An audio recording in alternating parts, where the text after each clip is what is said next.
విజయ్ గారు, సాయి గారు అయితే చాలా విషయాలు చెప్పారు. మరి ముందుగా ప్రక్షాళనకు సంబంధించి అది సీనియర్ జర్నలిస్ట్గా మీ అభిప్రాయం?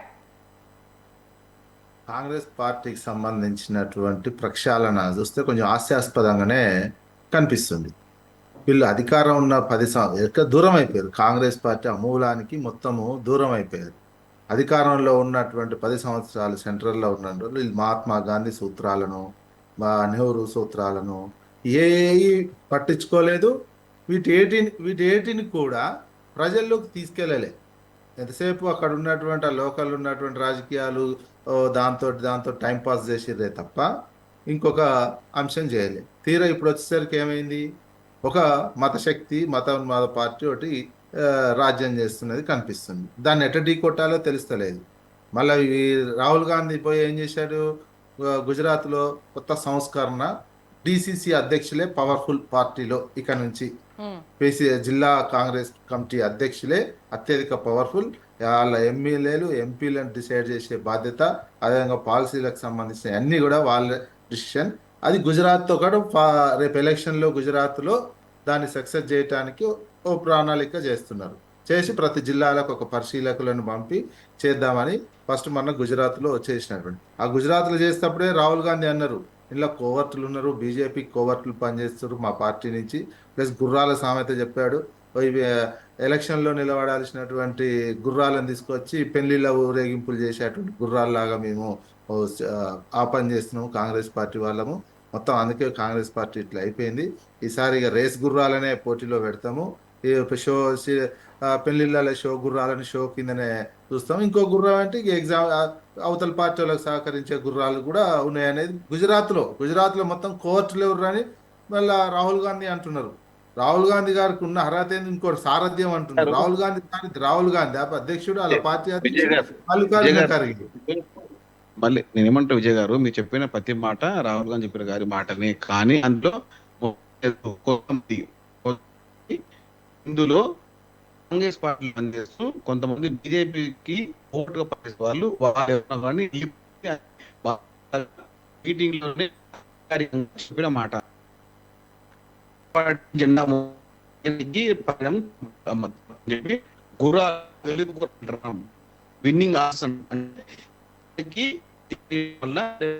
సాయి గారు, వాయిస్ బ్రేక్ అవుతుంది. మీరు చెప్పేదైతే ఏం చెప్తున్నారని అర్థం కావట్లేదు. ఒక్కసారి సిగ్నల్ చెక్ చేస్తారా? వాయిస్ కంప్లీట్ బ్రేక్ అవుతుంది మీరు మాట్లాడుతుంది. మాకు అర్థం కాలేదు. ఏమో ఉద్దేశం అంటే విజయ్ కుమార్ గారు చెప్పిన ప్రతి మాట రాహుల్ గాంధీ గారు చెప్పిన మాటనే, కానీ అందులో కొంచెం కల్పితం.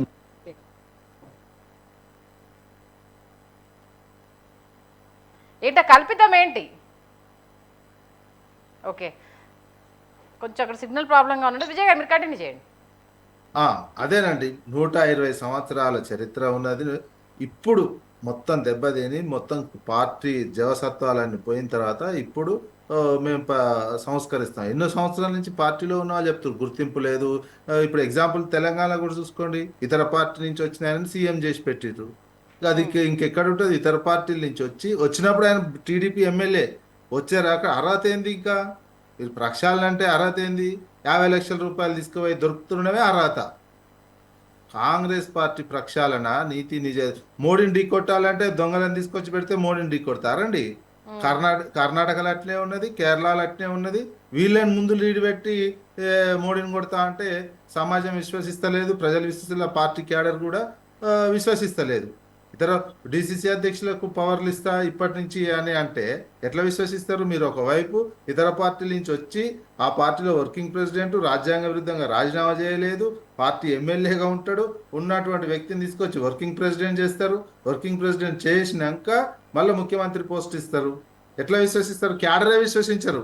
రాహుల్ గాంధీ వీళ్ళ నాయకత్వం, మల్లికార్జున ఖర్గే అయితే కూడా ఇంకే రాహుల్ గాంధీ నాయకత్వం అంటున్నారు.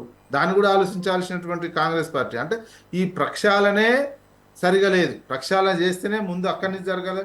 ఓకే, రాహుల్ గాంధీ పార్టీ అధ్యక్షుడిగా బాధ్యత తీసుకొని ఆయన గైడ్ చేయమనండి. పార్టీ అధ్యక్షుడు కాదు, పార్టీకి సంబంధించిన ప్రతిపక్ష నాయకుడిగా ఉంటాడు. ఇప్పుడు మొత్తం పార్టీ ఆయన ఎట్లా శాసిస్తుంటే పార్టీ ఆయన చెప్పినట్టు ఉంటుందంటే ఈ ఫస్ట్ అక్కడనే ఒక నైతికంగా, ఒక మౌలికంగా, ఒక అర్హత అనేది ఆడ తగ్గిపోతుంది. నువ్వు పార్టీ అధ్యక్షుడిగా ఉండి శాసించడం లేదు మళ్ళీ. అందుకనే కాంగ్రెస్ పార్టీ ప్రక్షాళన అంటే ఏదో ఇది కొంత టైం వాళ్ళ పార్టీలో ఉన్నటువంటి వాళ్ళే ఇది టైంపాస్ కోసం కొంతకాలం చేస్తారు గుజరాత్లో. ఎందుకంటే అక్కడ మోడీ ఇన్నిసార్లు గెలవడానికి రీజన్ ఏంటంటే బూత్ స్థాయి కమిటీలు ఏర్పాటు చేసినారు. మనం కూడా బూత్ స్థాయి లెవెల్లో ఏర్పాటు చేయాలని ముందు డీసీసీలని వీళ్ళని ఏదో చేసే ప్రయత్నం చేస్తున్నారు. అంతే తప్ప సిద్ధాంతపరమైనటువంటి దాన్ని ఢీకొట్టాలంటే అంతకంటే ఆ, మంచి నాయకత్వం ఉండాలనే ఆలోచన మాత్రం చేయట్లేదు. కేరళలో ఓకే. పిసిసి అధ్యక్షుడు అట్లే ఉన్నాడు, కర్ణాటకలో పిసిసి డికే శివకుమార్ అయ్యే ఉన్నాయి, కేసులు ఉన్నాయి. ఇక్కడ పిసిసి అధ్యక్షుడు సీఎం అయినటువంటి రేవంత్ రెడ్డిది అదే.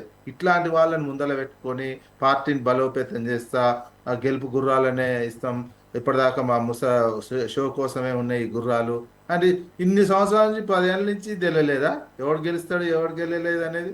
అంటే ఓకే. ఈ ప్రక్షాళన అనేది సరైనటువంటి దిశలో జరగట్లేదు. Party okay. ప్రక్షాళన ఐవాష్ కోసం చేస్తున్నటువంటిది ఏదో చూద్దాంలే అనే విధంగా ప్రక్షాళన నడుస్తున్నట్టే కనిపిస్తుంది.